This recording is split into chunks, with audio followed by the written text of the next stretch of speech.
crec que el Miguel Milà és l'antítesi de la saturació visual.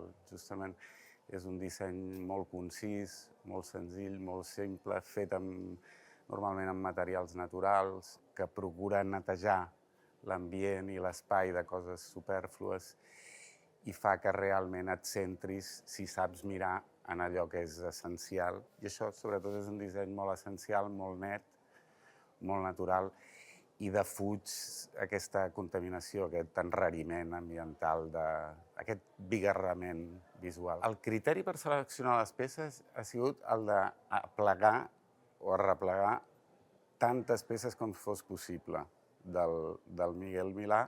Per tant, no és que hi sigui tot, però hi ha la majoria del que s'ha pogut recuperar. Les més conegudes del Miguel són la TMC, que no en tenim cap aquí, però és una peça de 1961 que va fer amb crom i ferro i pantalla de metacrilat. Un any després la va desenvolupar amb fusta i pantalla de tela o de paper. I després hi ha la cesta, que està feta, que és un suport amb fusta de cirerer, que després porta un globus de vidre, difusor de vidre esmerilat, que difon molt bé la llum.